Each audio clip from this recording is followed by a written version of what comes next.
Simran, you can start. Huh? Good evening, everyone. My name is Simran Singh. I'm from TYBA History, a student of Sathaye College. I welcome you all for a guest lecture which is on the topic Revisiting Gandhi-Ambedkar Debate on Caste. Our speaker for today is a great scholar, Honorable Dr. Chaitra Redkar. I thank all the professors of Sathaye College for joining this lecture. Now I request our principal, Dr. Madhav Rajwade sir, to introduce the speaker. Over to Rajwade sir.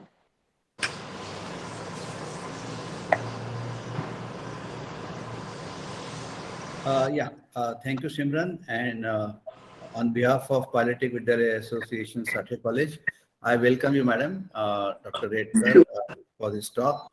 And I'm indeed very happy that we have a great scholar of good standing amongst us to speak to our students. So I begin my job of introduction.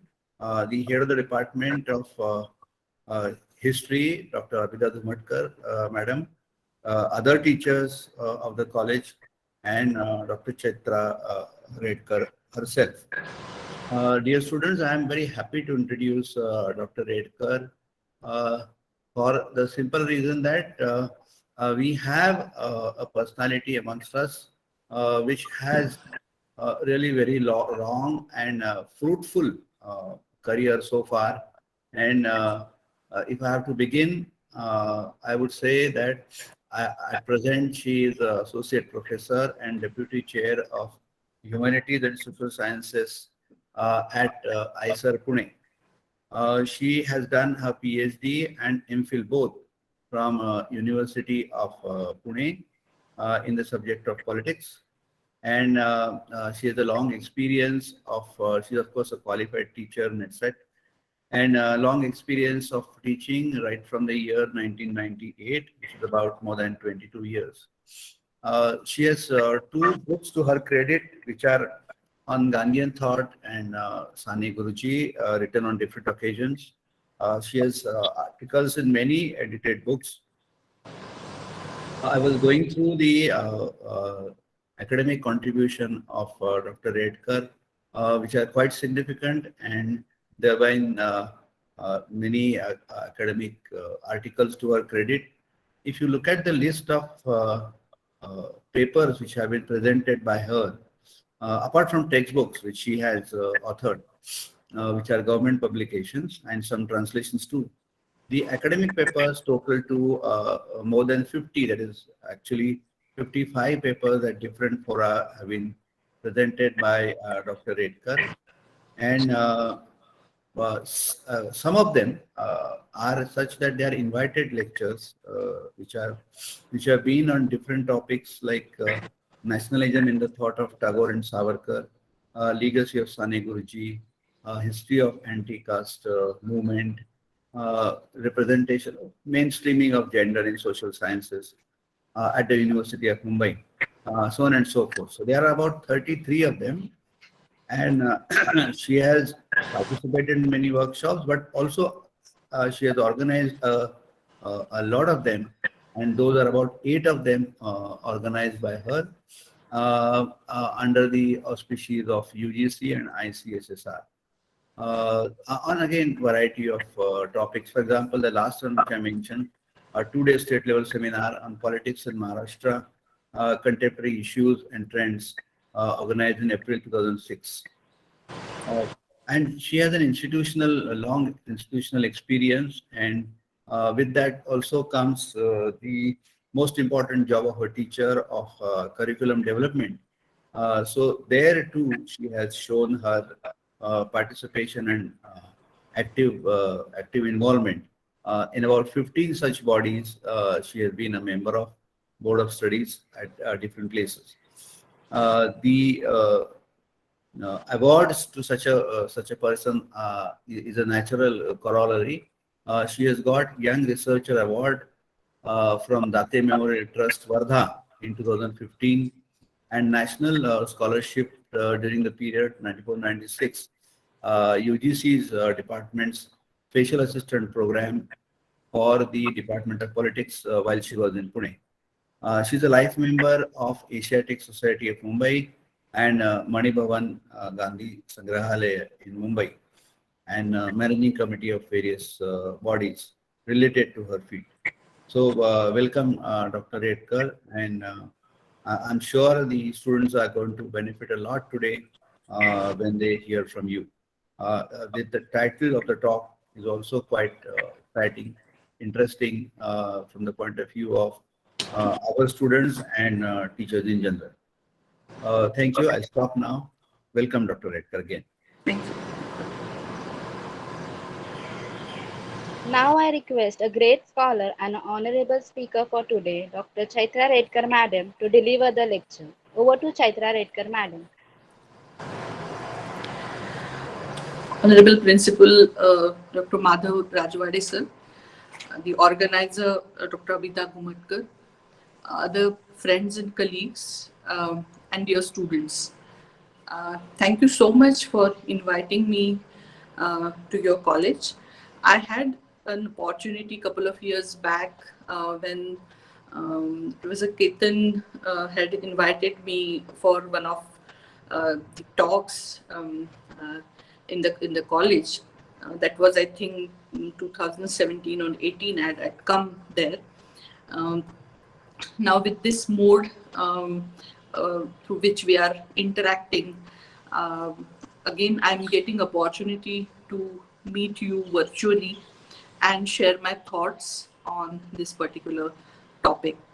Dr. Gumatkar has been interacting with me, and a couple of months back, I think before I left Mumbai, she wanted me to come to college, but somehow that couldn't happen. And now we are interacting today on this particular theme. When we were discussing uh, about the various themes that could be taken up, which would be of academic interest as well as of interest to students not only doing history or political science, but students at large. Um, uh, uh, this particular theme I found very relevant and very interesting. Though it is true, as Dr. Gumatkar had said to me when we were talking, that this is something which has been discussed, which is known to people. Particularly, the issue of caste is something which is explored and which is discussed a lot. And there are various viewpoints on the relationship between Gandhi and Ambedkar, with particular reference to the issue of caste. So she had suggested to me that is it possible that we can take up something else, though caste she also acknowledges is a very significant factor, and her suggestion certainly was also equally important. But I insisted on this particular theme, and while I speak with you about this theme, I think I shall be able to reflect on a couple of other issues which Dr. Ambedkar reflected on, and Gandhi also saw these issues very significant and very relevant.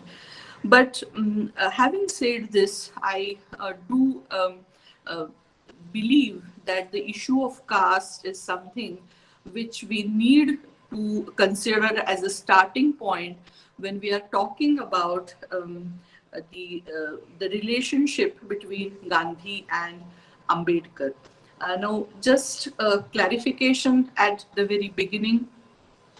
I'm in my talk and in my writing, I've been referring to both these great personalities by their surnames, by their last names, Gandhi and Ambedkar.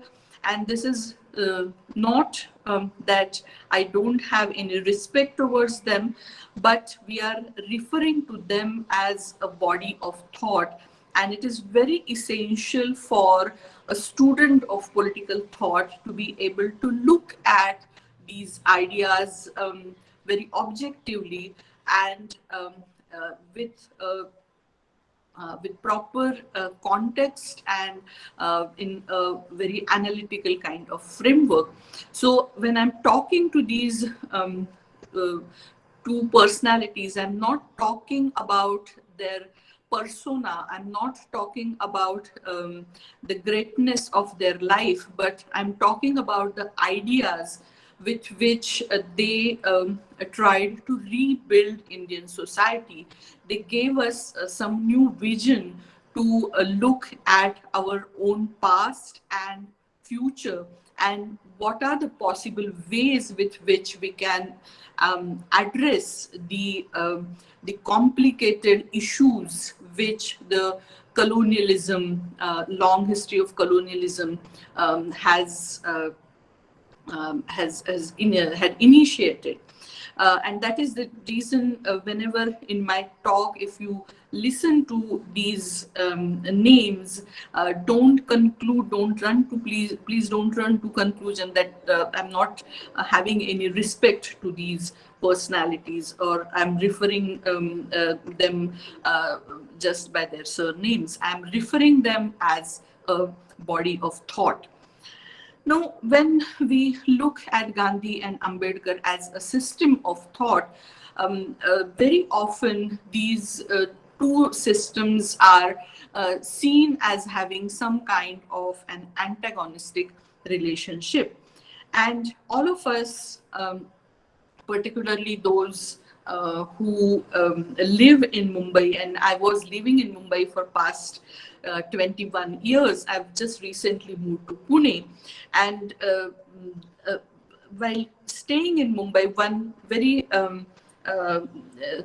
striking thing, particularly about Gandhi and Ambedkar, which I noticed when I came to Mumbai, and it kept on appearing again and again for years. If you walk on from Dadar TT towards Plaza, on that bridge on both sides, generally we find that whatever kind of rallies that are organized on Shivaji Park. Some kind of advertisement, some kind of plaques of related to those rallies are painted over there. And often I used to see over there this particular banner which would talk about, which would present a particular kind of viewpoint about the relationship between Gandhi and Ambedkar. And it would be it would be titled as Pune Karar Dhikkar Parishad. And you would find these kinds of rallies around this particular idea are organized annually, and the relationship between Gandhi and Ambedkar is seen in the context of the famous Pune Pact of 1932. Now, I will that will be my starting point, and from there I'll move to the other issues which I want to bring to your attention, and which I consider as utmost significance. Now, when we are talking about this Pune Pact, first of all, the most important thing for us to remember is that Gandhi did not oppose uh, reservation of seats in electorates for the scheduled castes. The popular belief is that Gandhi was opposed to giving any kind of a reservation to Dalits, and Ambedkar wanted that reservation. That was not the case. If you look at the historical documents, the point here was what would be the arrangement of giving sufficient amount of reservation to the scheduled castes. Of course, the nomenclature scheduled caste came only after the constitution was enacted and implemented. Till that point, we come across various different names in Gandhian parlance, we find often the reference is made to this particular community by using the word Harijan, which now many people have found very objectionable, and that's not the word which is used nowadays. But that particular section of society, which because of the caste system was marginalized, was oppressed, and was deprived of basic human rights. So what kind of arrangement should be made to provide them with political representation was the issue.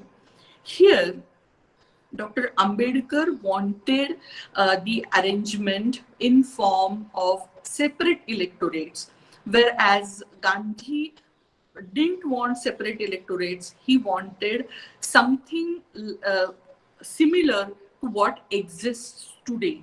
That is, certain constituencies are reserved for scheduled castes, and the scheduled castes candidate only scheduled caste candidates can contest election from that particular constituency, and they are supposed to represent everybody who is a voter in that particular constituency. Now here, basically, the conflict was between the idea of self-representation and universal representation. Now, what is the idea of universal representation? The idea of universal representation expects a political representative to represent every section of the society which is a registered voter in that particular territorial constituency. Now, students of political science would know that there are different methods of representations, and different ideas were discussed, and the countries with smaller size and small population have experimented with various kinds of representation. A couple of years back, at least a century back, you will find that a liberal thinker like John Stuart Mill supported the idea of functional representation. Functional representation refers to that kind of a representation where the representative doesn't represent everybody from that constituency, but a particular profession to which he or she belongs. And we will find that prior to the Government of India Act 1935, particularly at provincial level, whatever little representation was available, and even after the Government of India Act 1935, we find that particularly in legislative councils, not in assembly, but in councils, certain amount of functional representation was available. You will find that in Bombay Legislative Council, there were representatives of mill owners and there were representatives of the labor union. What does that mean? It refers to that arrangement which is completely different from what we have at present. For instance, if you are living in, let's say, Mumbai North constituency, irrespective of your caste, irrespective of your religion, irrespective of your profession, you will elect your representative. If that constituency gets reserved, then the contesting candidate would be of that particular reserved category. It could be scheduled caste or it could be scheduled tribe. So the contesting candidate would be of that particular community, but everybody from general category and people from both sexes, people of every profession and every religion would elect the person belonging to that particular category.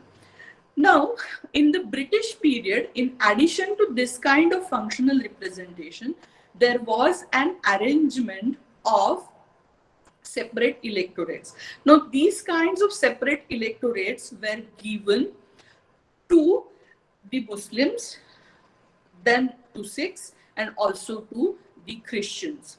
Now, clearly we find that this arrangement was in conformity with the British policy of divide and rule.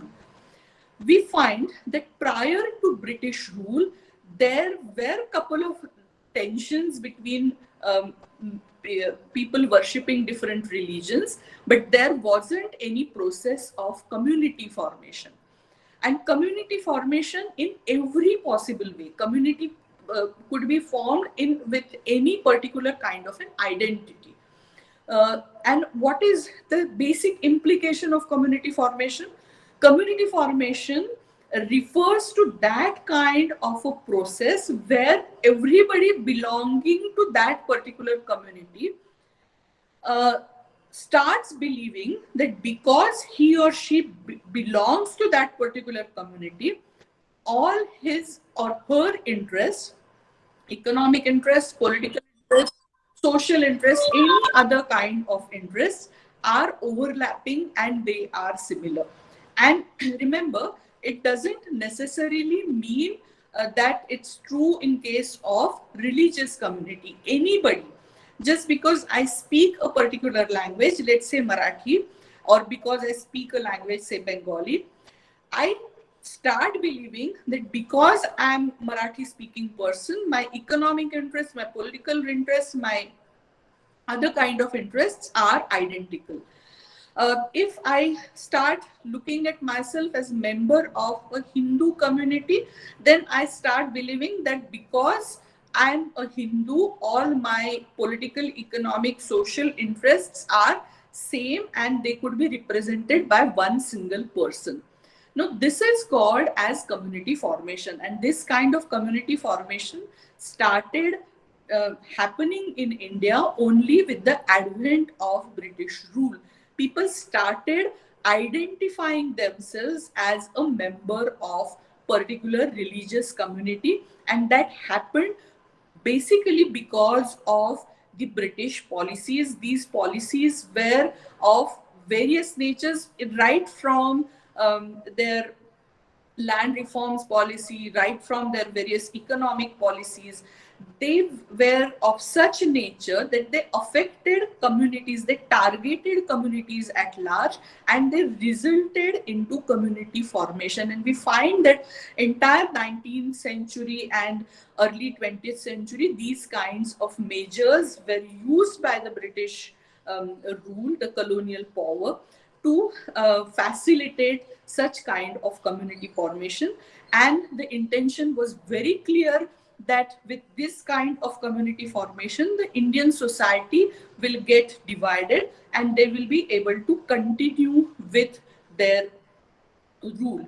Now, also we need to remember this, even if we keep this angle of having some negative intention aside, we need to remember that the entire Europe, the process of modernization as it unfolded in Europe, we find that basically the way nation states were formed in Europe, this process reflected the process of community formation, because we find that during medieval period these people speaking similar language, let's say Italian speaking people or German speaking people, they had not come together as a nation. They were divided into various city states, and the process of modernity, the process of capitalism resulted in such a way that they came together and formed themselves together into a nation state. So, for a European mind, this was the way a society is organized, that people belonging to one particular ethnicity, one particular language, or one particular religion coming together and forming themselves into a group which eventually gets developed into a nation state. So, for them to think of India as such a diverse country with so many languages, with so many religions, with so many other kind of diversities, there were so many subsects within a religion. For them to understand, to make this society intelligible, this was an easier way, and that's how they looked at this society. Additional advantage for them was certainly this divide and rule. So it had resulted into providing separate electorates, that Muslims will elect a Muslim representative, Sikhs would elect a Sikh representative. Now, Dr. Ambedkar wanted similar kind of arrangement for the scheduled castes.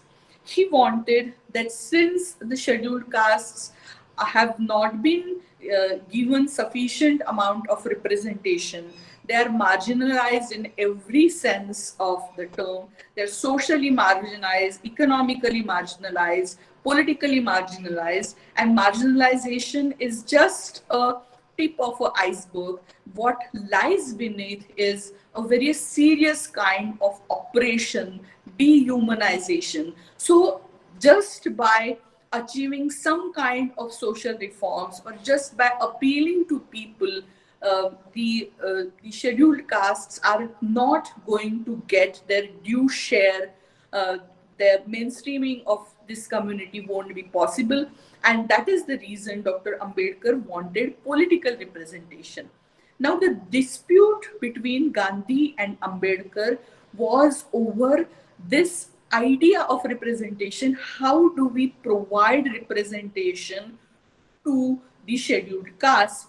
Dr. Ambedkar wanted same as it was given to Muslims and Sikhs, whereas Gandhi wanted it in form of uh, uh, reservation, which we find finally is accepted in our constitution, and the idea of universal representation has been incorporated. Now, the issue which Gandhi was raising over here was that in case of Muslims, in case of Sikhs, practically, at least at some level, this idea of separate electorate was manageable. He said that had he been there in politics when this arrangement was made, he would have opposed even that kind of provision for these two communities. But that was given even before he entered Indian politics. But for Dalits, he said that it is practically impossible because we can't really show that Dalits are located on one particular territory of India. They are spread across India. They are spread in rural as well as in urban areas. In rural areas, of course, this very unhuman dehumanization kind of practice which existed, which made them stop entering from villages. They were made to live outside villages, but that can't be created as a constituency. So practically also he found this idea very problematic, and he therefore insisted that instead of thinking in terms of separate electorates, let's go for this particular kind of system of reservation, whereby the contesting candidate would be from scheduled castes, but he would be representing the entire community. By this, Dalit community will not be segregated from rest of the Hindu society, was his idea. Now, this particular thought that let Dalit community not be segregated by rest of the Hindu community is something which at times, in present times, is considered as debatable. And around that, we find that different kind of mobilization is happening. But let's not go there at the moment, because we need to remember that politics, electoral politics, democratic politics is all about numbers, and numbers necessitate mobilization. Mobilization necessitates some kind of identity, and because on the basis of identity, people are organized and mobilized, and that is the reason we find that mobilization takes place on the basis of some identity. But as student of social sciences, as student of history, political science, and other social sciences, we should be very clear that it was not about denying rights to the oppressed section of the society, but how to provide them representation was the basic issue of dispute between Gandhi and Ambedkar in 1932. And that is the reason, it is my humble submission, it is my strong belief, submission as well as a strong belief, that let's not look at Gandhi and Ambedkar only in the context of this 1932 Pune Pact, because they are much beyond what happened in 1932. 1932 Pune Pact was neither core of Gandhian thinking nor core of Ambedkarite thinking.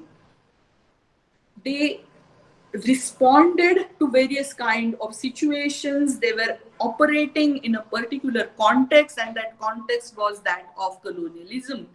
And because of their locations, because of the compulsions of those locations, because of the responsibility that these locations had bestowed upon them, they had to make certain choices.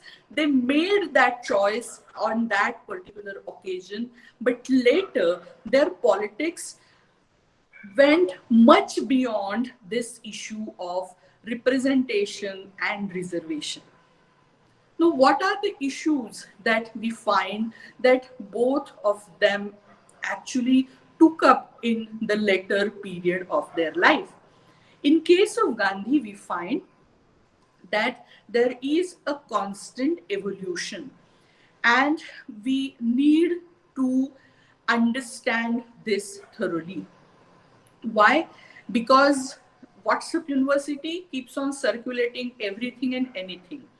No, Gandhi is a person who has openly said this, and if you read any of the book published by Navjivan Prakashan or any of the Gandhian organization, particularly the earlier editions, you will find there is some kind of a disclaimer which is printed on the blurb, where Gandhi's quotation is printed, and Gandhi says that if you find any kind of discrepancy in my thought, the later statement should be considered as true. Now, what does that mean? Does that mean that Gandhi is saying something and then, like our politicians denying it later, that मैंने तो ये कहा ही नहीं था? It's not that. Gandhi had a very interesting scientific approach towards understanding and exploring truth. He experimented with life, and that's the reason that the title of his autobiography is The Story of My Experiments with Truth. Not that how I have learned truth or what truth I know or this is what I affirm. What he is saying in that, it's a story of my experiments. And what is experiment? Experiment is at the core of scientific temper. Don't accept anything or don't reject anything because somebody has asked you to accept it or reject it. Experiment, taste it, try to see if you also experience the same thing, or if your experience differs from what has been told to you, and then accept it either as true or as false. Don't just accept it because some authority has said it. Don't just reject it because some authority has asked you to do that. Try to understand, try to verify it yourself, and then accept or reject something. And that is experimentation. That is something which scientists do in laboratories. Gandhi was doing that in the laboratory of life. Now, that was the reason that whatever experienced revealed to him at the earlier stages of his life, he had accepted him. And we need to remember that Gandhi was born in a Savarna family. He didn't have any exposure to the experiences of non-Brahmins and Avarnas, Dalits, scheduled castes. His understanding of caste, therefore, was limited because he never had first-hand experience of what it means to be a member of a lower caste, what kind of um, discrimination, oppression you are supposed to face because you are member of certain community. But he learned all this, and that is the reason he looked at Ambedkar as somebody who made him realize the oppressive character of the caste system. And that is the reason we find that his positions about castes have changed. So if tomorrow somebody tells you that Gandhi was against uh, intercaste marriages, that could be one of the positions he might have taken in the early stage of life. But you also need to remember that towards the end of Gandhi's life, he did not attain a marriage if the marriage is in the same caste. Now, this is not a political strategy. This is a realization about truth. Now, I know that because of social media, because the way everything is made presentable, because of the political advertisements, it's really very difficult to understand and differentiate between somebody's well intentions and ill intentions, if that is only for the sake of advertisement or really a person means that. It's really very difficult to understand. But we need to remember that this was happening much before our own times, where everything is publicized and everything is posted on social media. So Gandhi experimented, Gandhi learned newer truths of caste system, and he was ready to change himself. He changed a lot about the caste system. On the other hand, we find Dr. Ambedkar had first-hand experience of discrimination.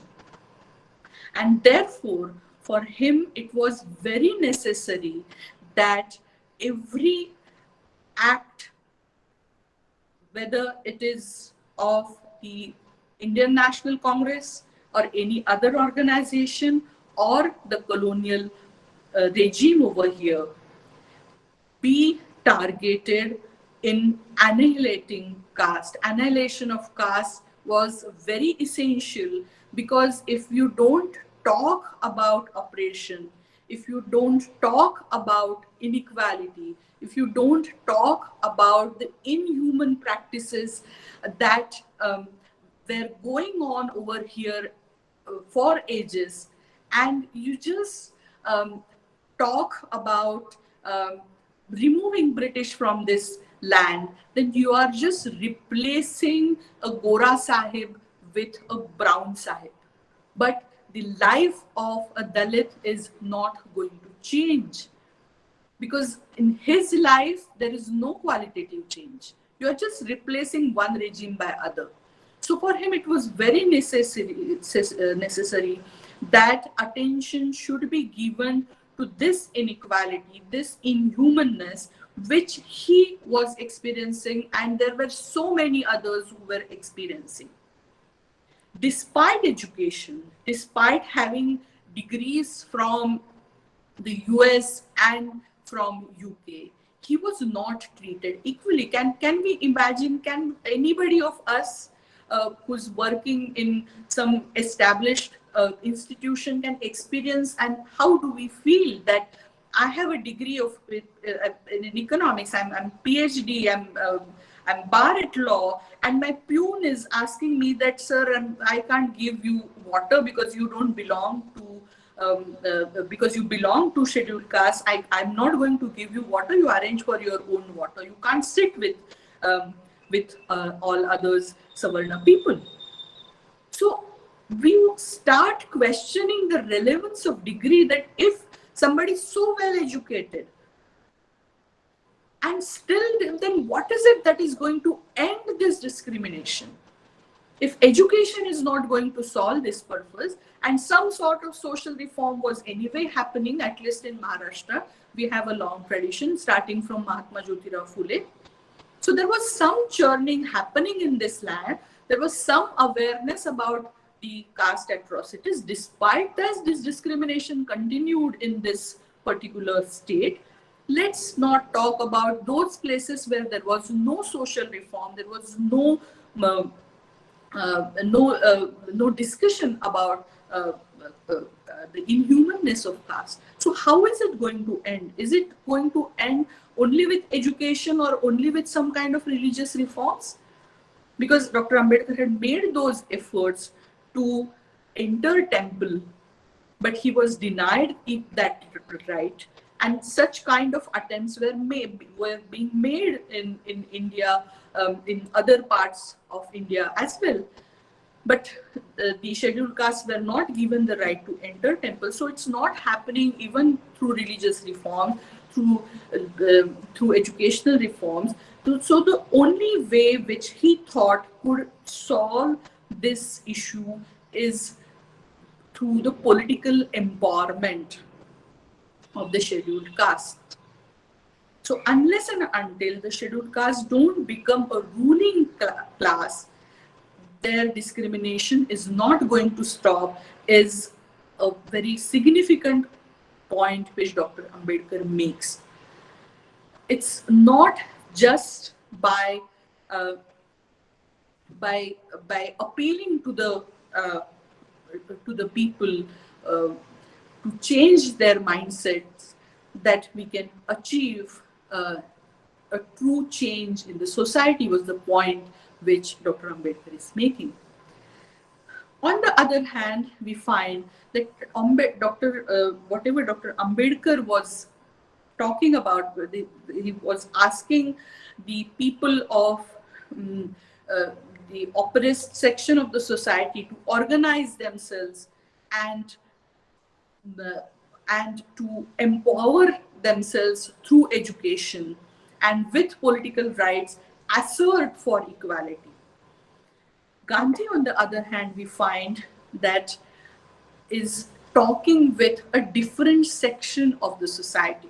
And we find it's not only in case of the caste system, we find that in every kind of oppressive system, Gandhi is talking with those who have experienced the benefits of the system which existed, which created these hierarchies in the society.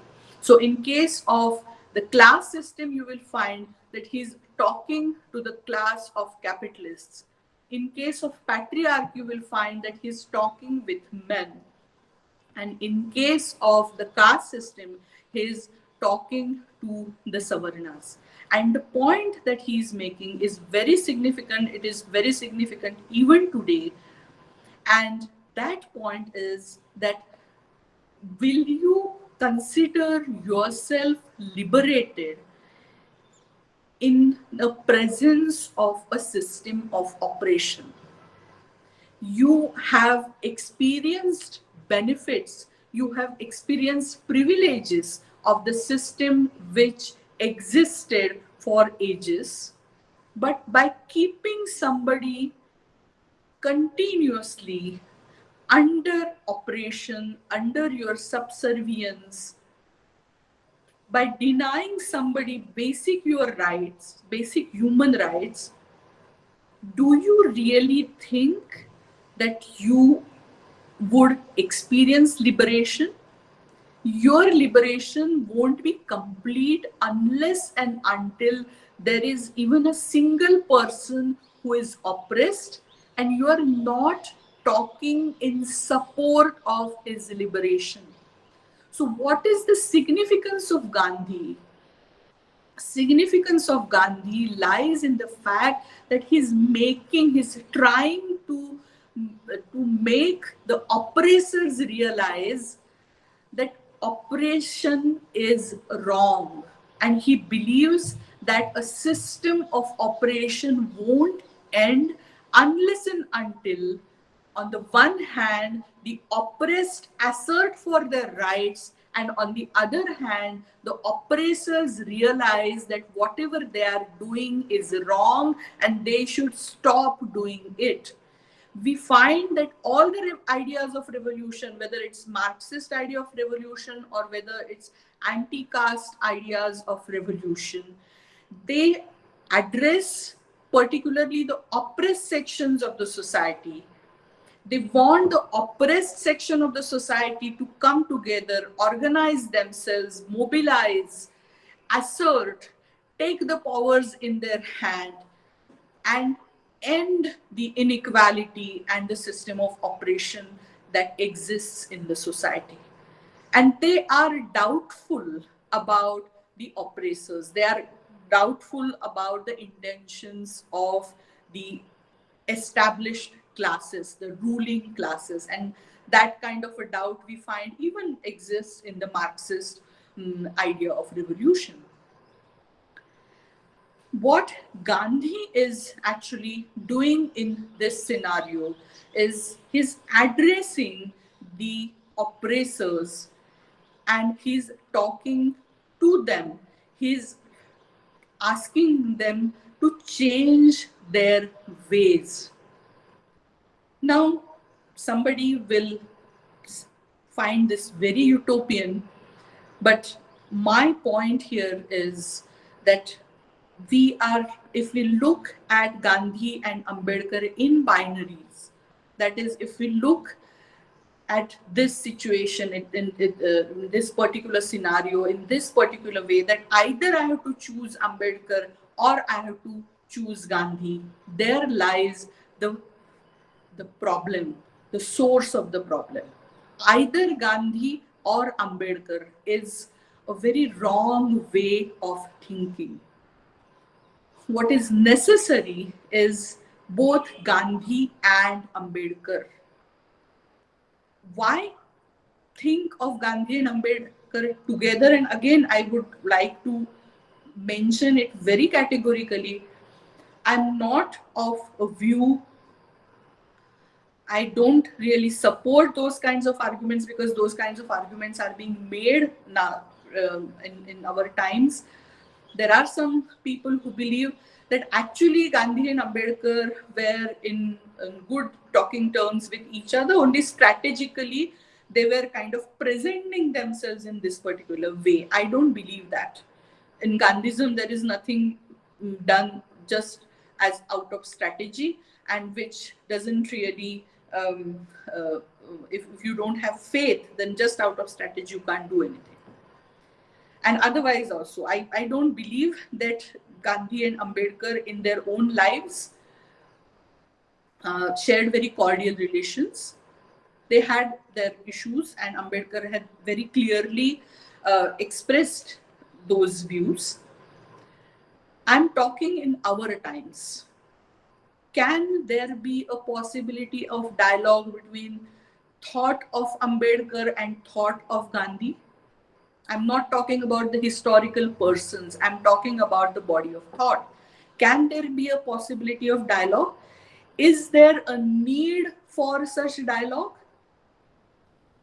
And my response to that is yes, there is a need and there is a possibility. Because if you look at the process of change, two kinds of process, if they go simultaneously, they do yield result. Those who are inside the box need to push it from inside. If you have to open the door, you have to push it from inside. And those who are outside the room, those who are outside the box, they have to pull it out. So it depends on your location. You can't say that why didn't Gandhi not ask people to pull it out? Because Gandhi was inside the box.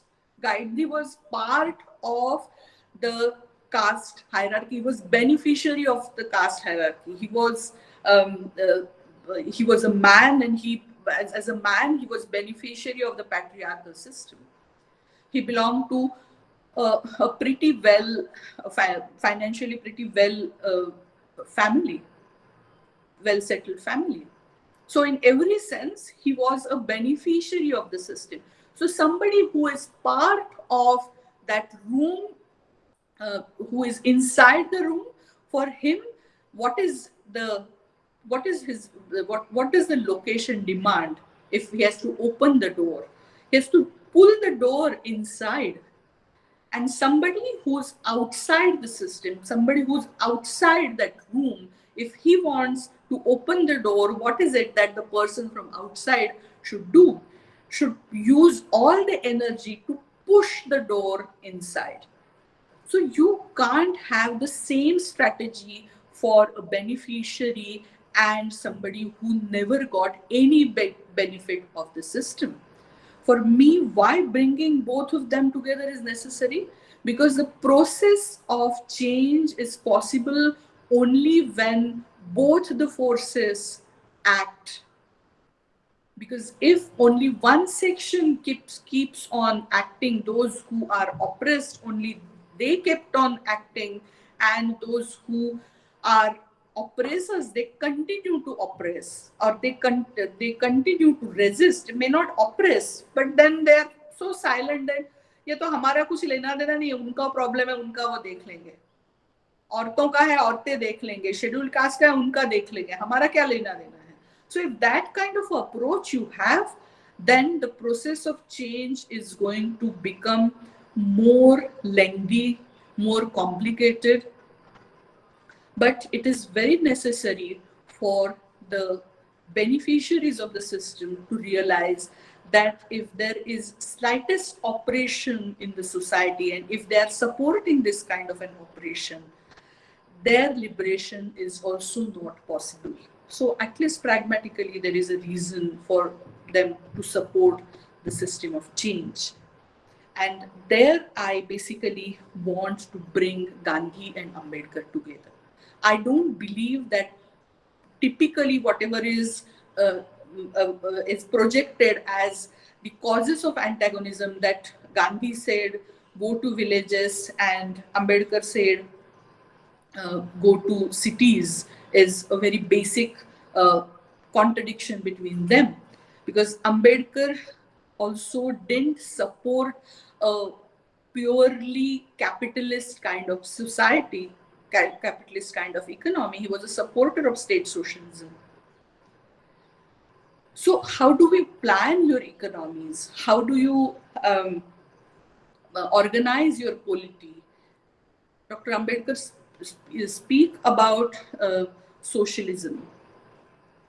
He speaks about the rights of the various oppressed sections of the society. He's not supporting a very liberal kind of constitutionalism. And so there are meeting points, there are meeting grounds between Gandhi and Ambedkar.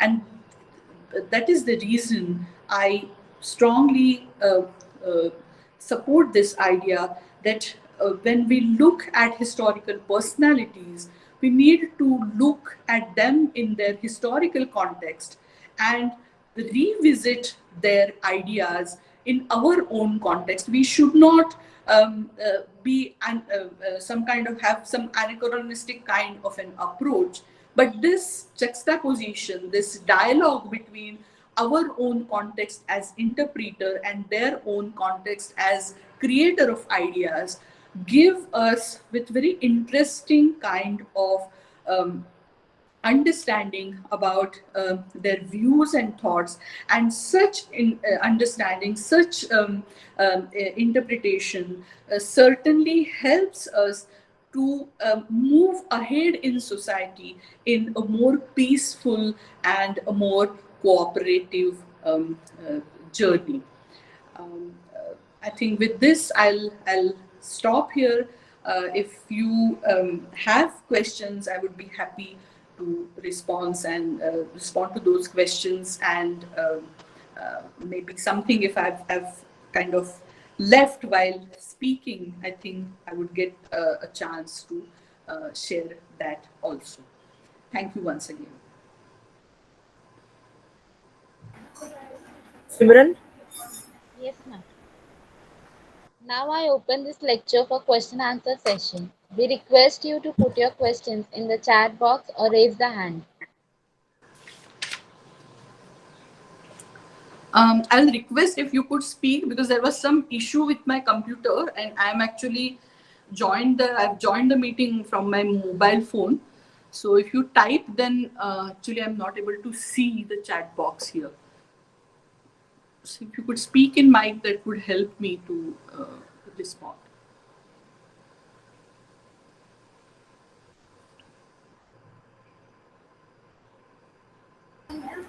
Okay, you can raise hands and you can ask the questions. And आप any language, even if you want to हाँ speak in Marathi Marathi Hindi or मध्ये पण Hindi, चालेल that ना. is acceptable. Yes, please.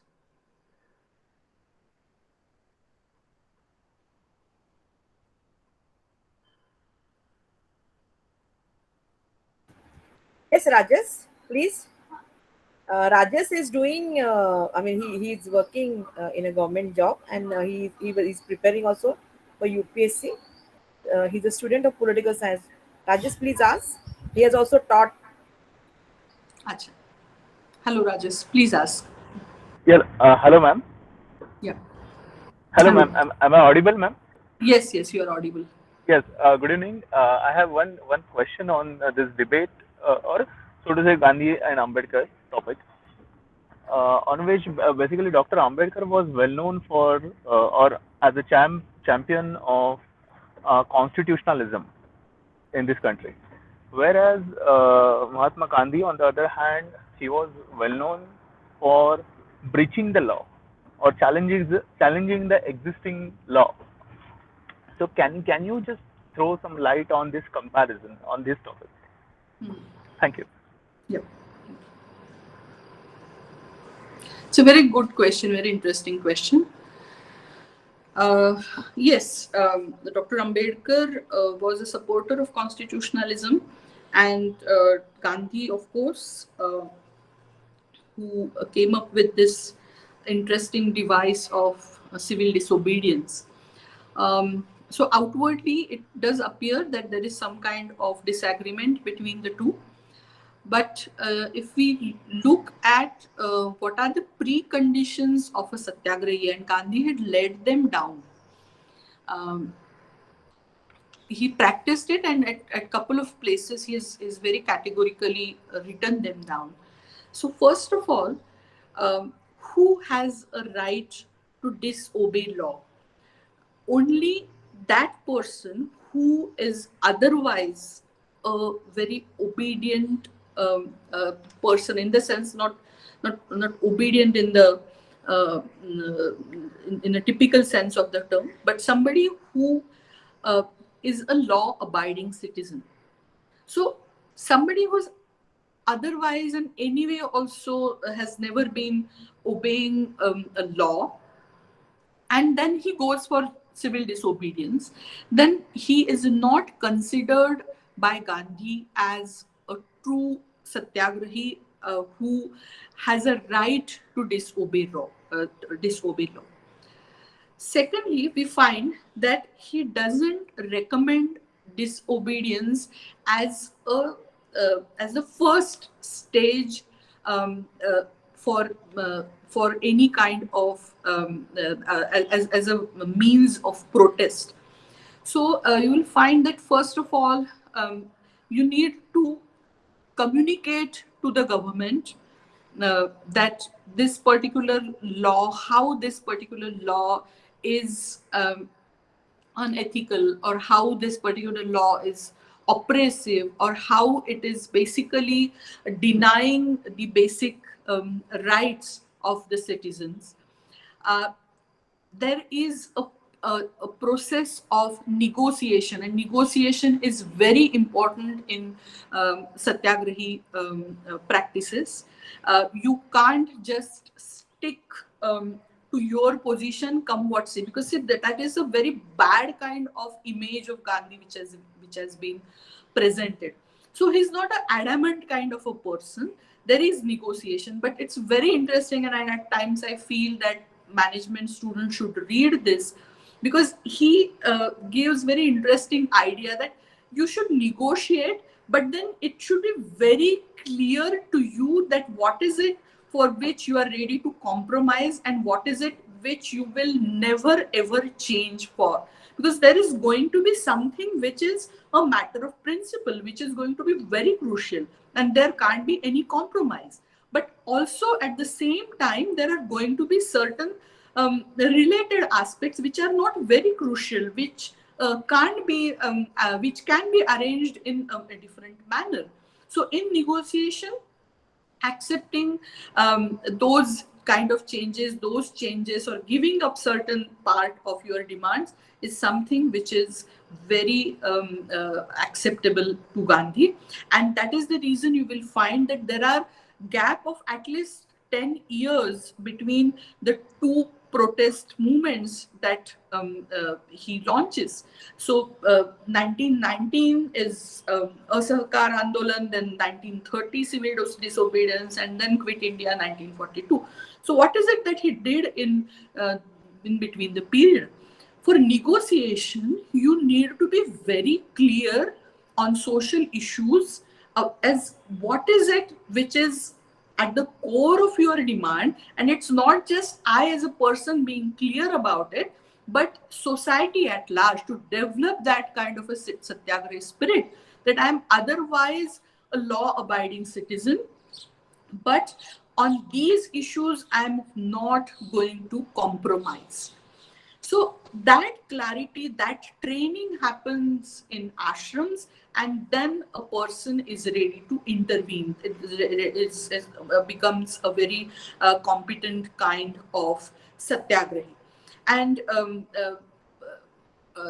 we find that in case of Ambedkar, even when we know that he's a very great supporter of constitutionalism, the fundamental rights that have been guaranteed to us, we do have a right to thought and action. We have right to organize. We have right to protest. So constitutionalism doesn't really take away from us the right to disagree. The point here is that if you disagree, if you use all your constitutional means to express your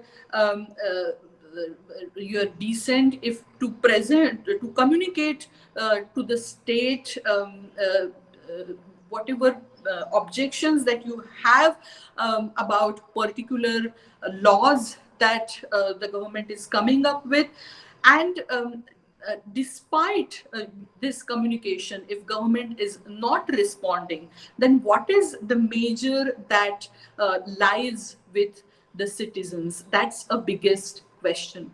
And I'll suggest that there is one very interesting article written by Vinit Haksar on this particular issue, that whether in liberal democracies do we have a right to disobey. And the answer here is that though liberal democracies do guarantee us the right to express our dissent, we can write, we can criticize the government, we can express our disagreement with particular policy that government is coming up with. The point lies at that particular stage where, despite using all these means, if the government is not responding, is it not a moral duty of a citizen to break that law, to to stop the society from a bigger harm that obedience to such law will cause? And that is something which a typical liberal framework probably will not allow. That kind of protest, that kind of breaking of law, a true liberal um, will not allow. But here again, we will find it's all about how do we interpret the idea of popular sovereignty becomes very crucial.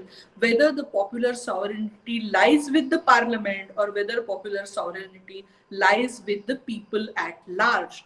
And if the parliament is not doesn't have a hegemonic rights over popular sovereignty, then the people at large will certainly have a right to disobey the law made by the state, by the parliament. So that is a kind of issues of debate that that come up in when we talk about constitutionalism and civil disobedience. But if we look at Gandhi and Ambedkar in this frame, I don't find that they basically are actually contradicting each other heavily. The point of emphasis, however, may differ in their systems of thought.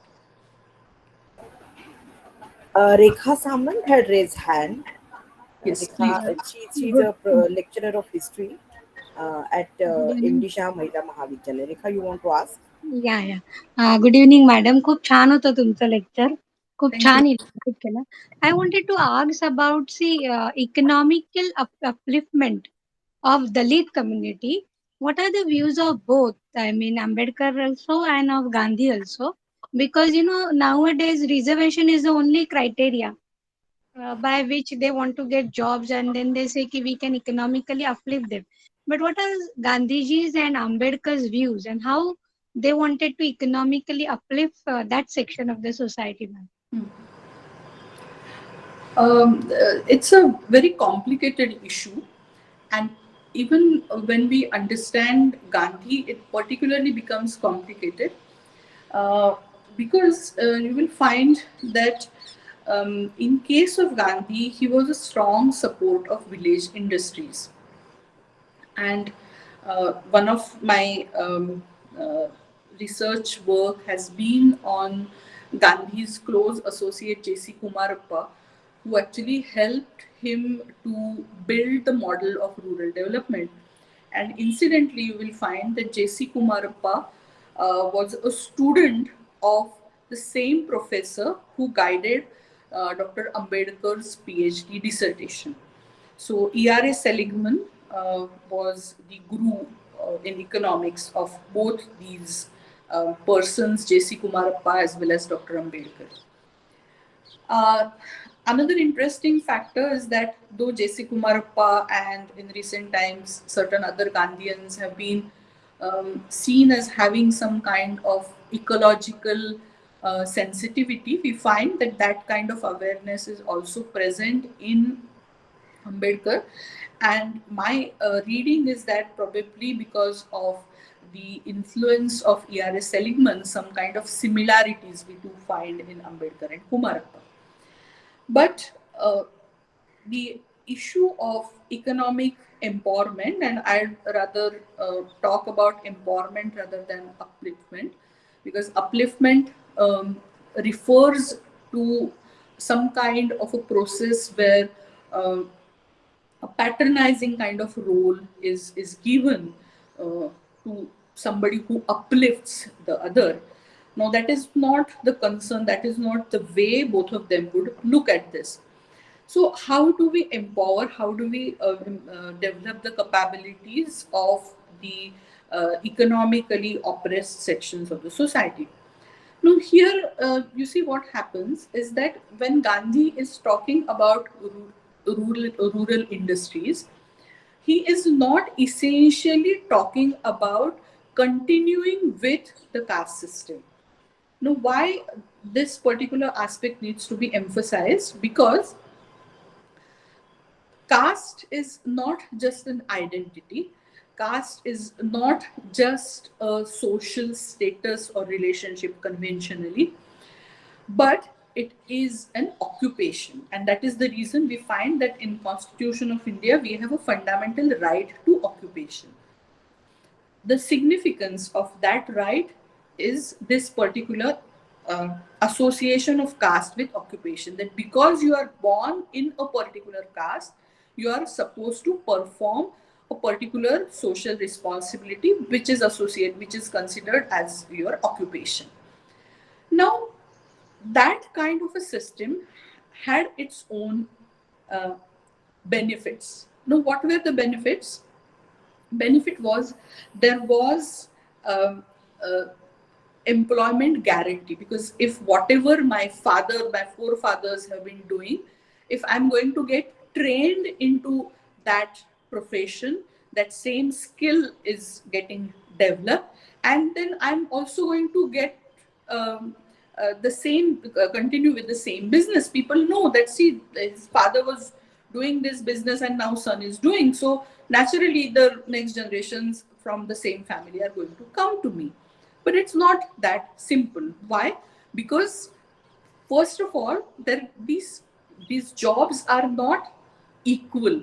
We had this kind of hierarchical view about that. Manual labor was seen as something which is of low standard, low status, and also, if I don't like what my parents are doing, just imaginary situation that if all the professions are treated equally, whether you are cleaning the toilets or whether you are conducting classes, you are teaching somebody, if both is seen as equal in a hypothetical situation, even in that, if I'm born in a family of a sweeper, I may not like to perform that job. I may want to maybe work as a carpenter, and carpenter's son may water. Again, I'm using the word son because women are not considered at all in this. So let's stick to that, whatever kind of oppressive system it was. But for the time being, I'm keeping women out of it.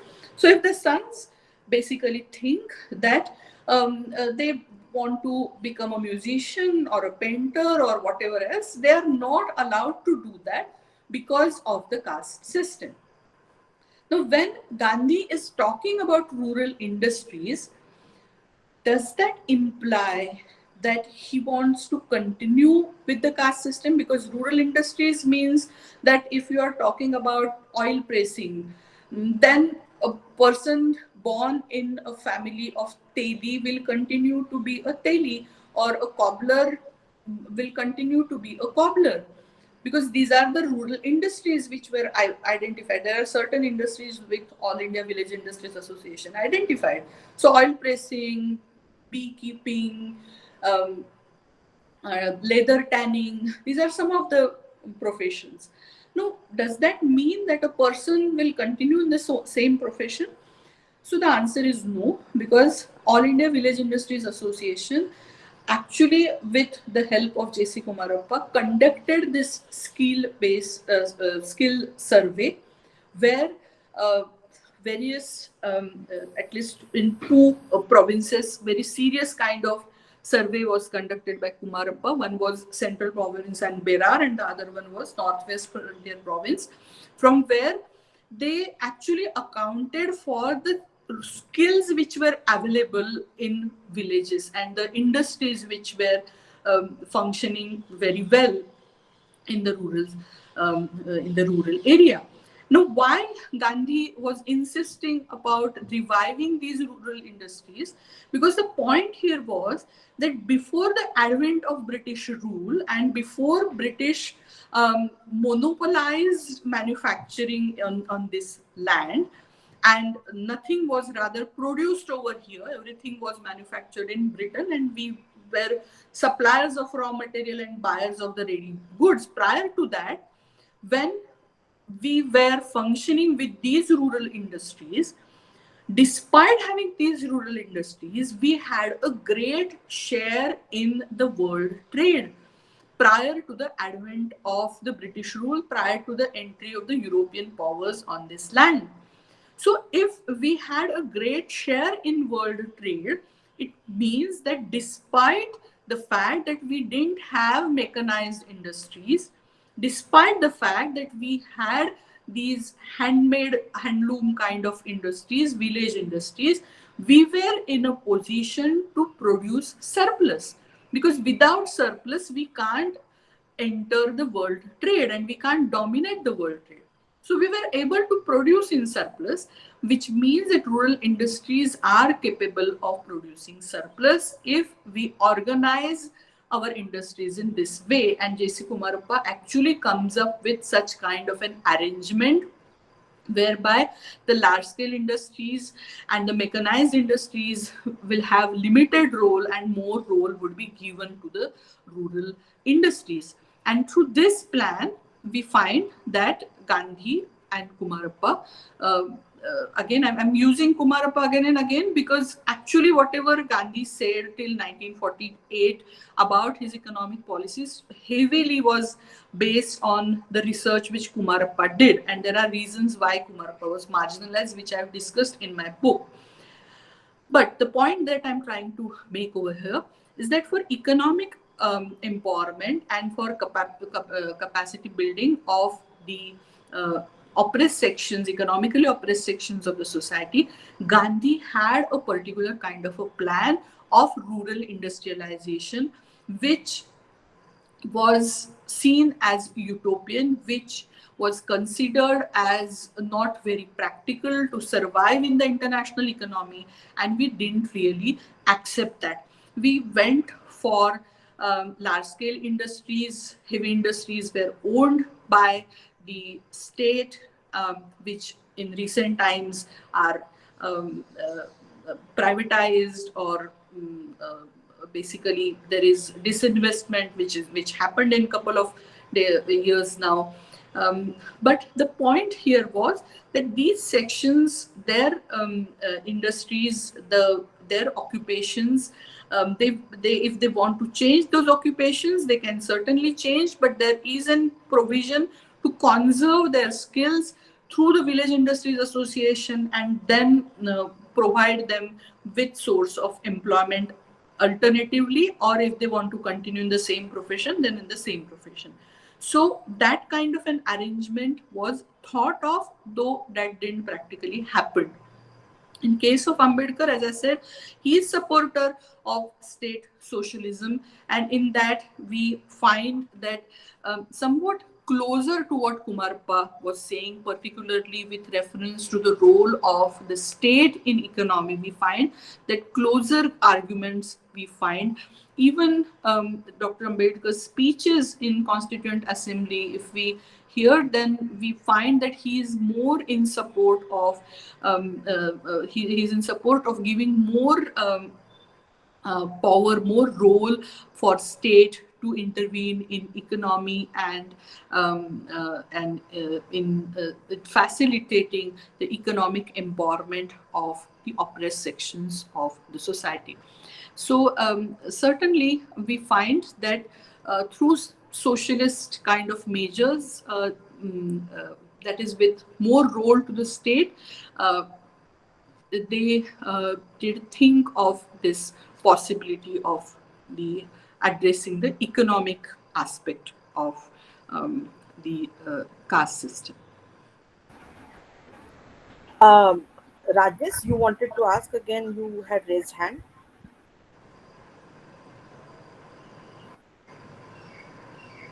Hello. I think that's not removed. Anybody? That's Any? the Okay. Aditya's.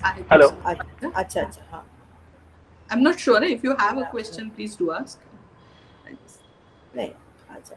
Hello. So, yeah, if you want to ask, yeah. Yes, ma'am. One more question on Gandhi and Ambedkar. I wanted to ask you about Gandhiji had clear-cut plan that we will promote trusteeship instead of industrialized this economic system in India, whereas one of the founding father of Reserve Bank of India is Dr. Ambedkar, and he has clear-cut idea specifically after World War II that we will have clear-cut industrial system or massive industrial houses in India. So can you just throw some light on this, that their economic thought or Yeah. I'll try to respond to your question briefly, but I will be happy if you could read my book on Gandhian economics as is interpreted by J.C. Kumarappa.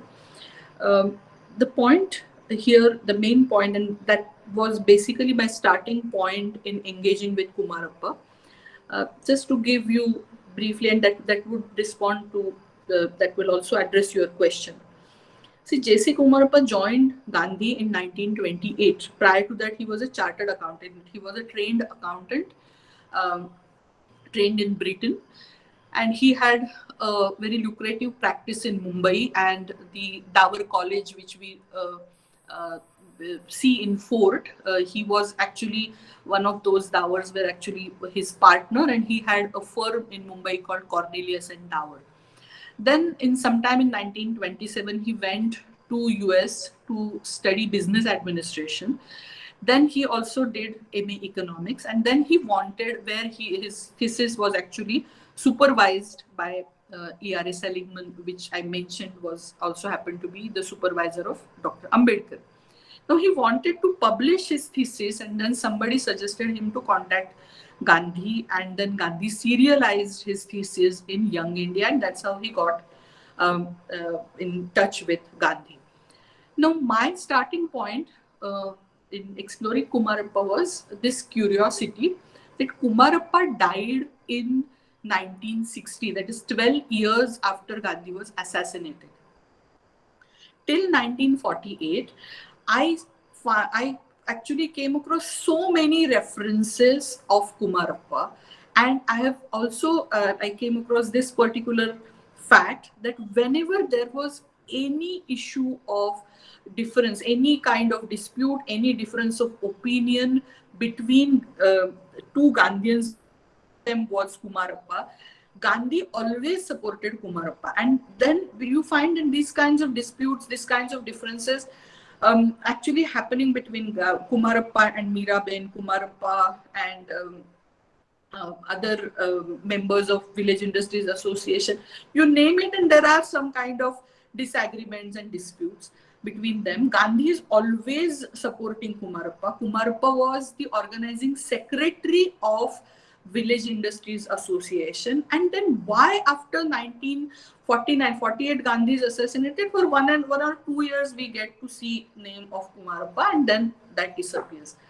And then who basically appears as the spokesperson of Gandhian economics was a person called Shriman Narayan Agarwal. And I don't find any reference, I didn't find any reference of Shriman Narayan Agarwal before 1948. Shriman Narayan Agarwal was a principal of a commerce college in Wardha. He wrote to Gandhi to write a preface to his book on Gandhian constitution and Gandhian economics. For Gandhian economics, Gandhi declined to write preface, and to Gandhian constitution, he wrote that there is nothing un-Gandhian in this particular book, but if I had to write a constitution, I would have written it myself. So there is some kind of a dissent that he expressed. Now, Shriman Narayan Agarwal happened to be the son-in-law of Jamnalal Bajaj. He later became editor of Congress's newsletter, and later during emergency, he was governor of Gujarat. Now, this person, after the death of Mahatma Gandhi, was celebrated as the spokesperson of Gandhian economics, and he is the one who highlighted the idea of trusteeship as core of Gandhian economics. Whatever I came across in my research on Gandhian economics is that, of course, Gandhi does speak of trusteeship. I'm not saying that Gandhi didn't speak of trusteeship at all, but trusteeship is not the core idea of Gandhian economics. Gandhi is talking in terms of non-mechanized, non-capitalist industrialization rather than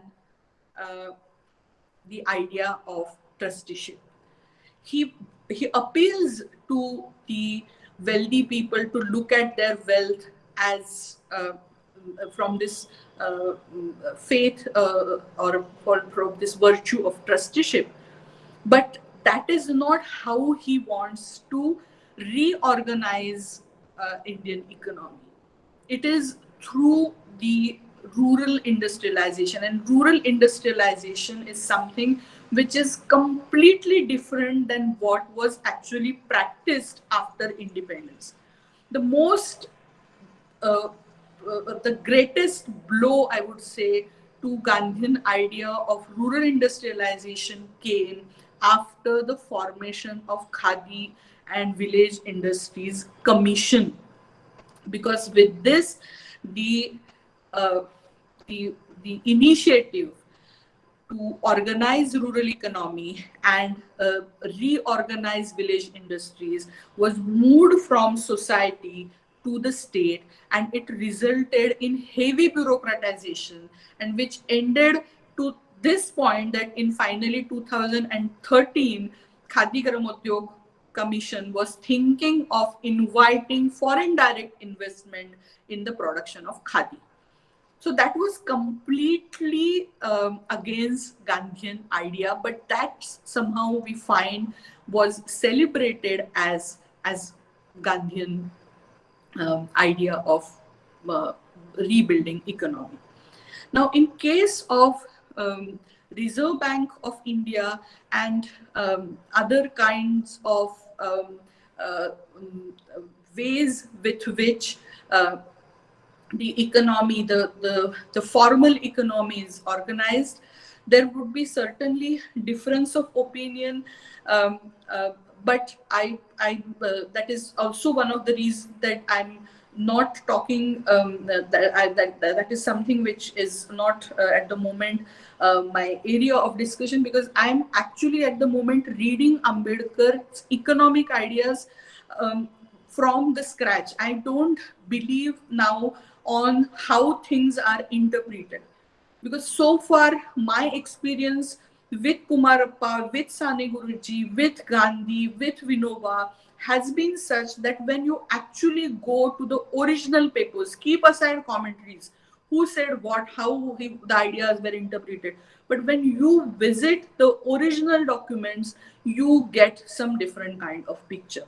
So my effort right now is to read Ambedkar in original and to see to what extent, basically see my concern here is how does he look at informal economy.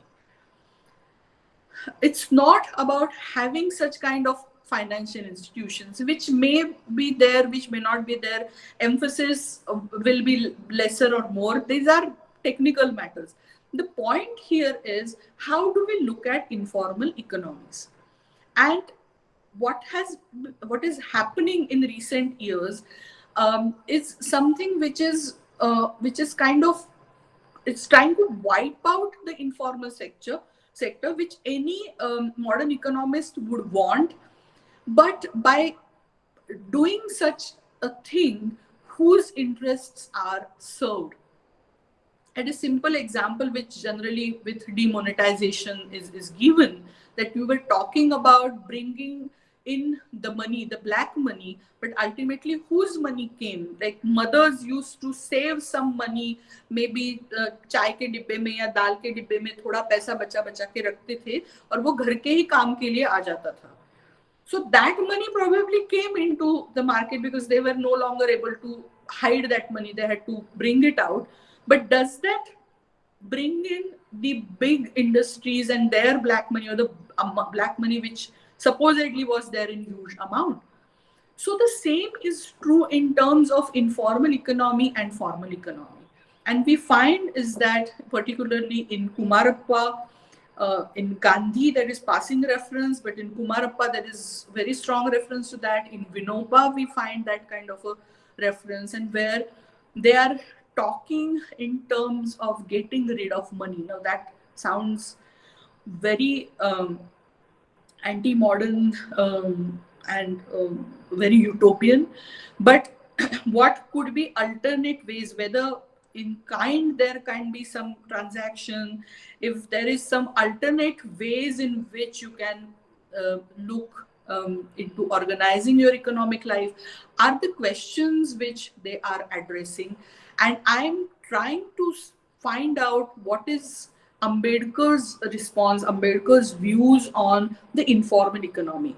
Of course, he's supporter of the formal institutionalization, but how to handle these questions? And my gut feeling is that basically Ambedkar is looking not in a very typical liberal way at the informal economy, because informal economy, we refer to such sections which are in a way powerless, and if you try to bring them in that mainstream where such kind of hierarchies already exist, then probably you will do harm to their interest and serve the cause of who are already dominant.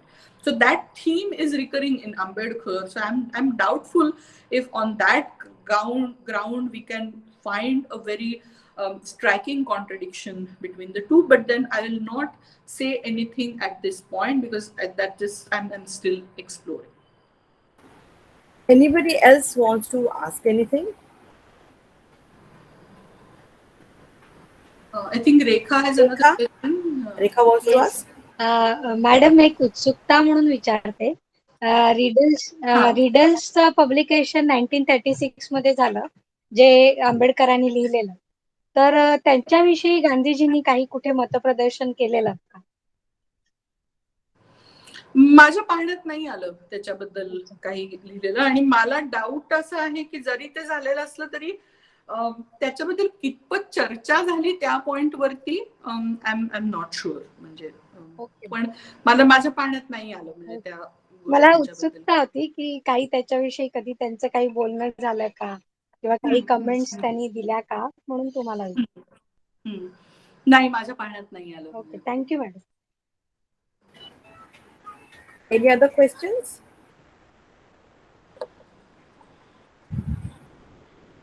Okay. Kirtha?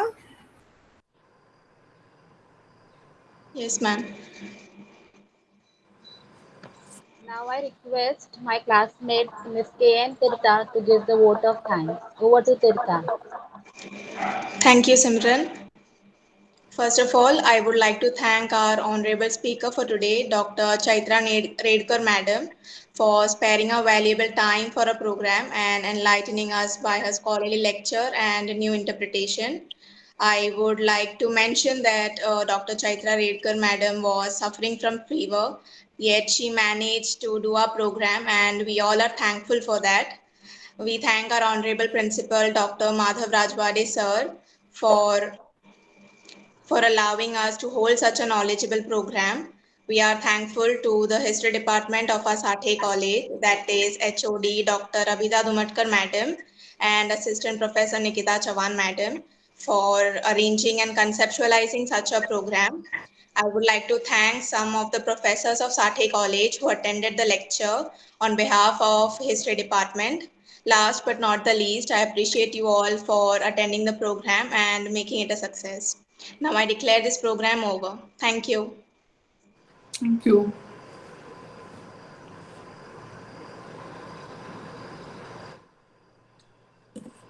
Thanks a lot, madam. Yes, thank you. Pleasure. So we will. Yes, I'll leave the meeting now. Yeah, no problem. Okay, bye.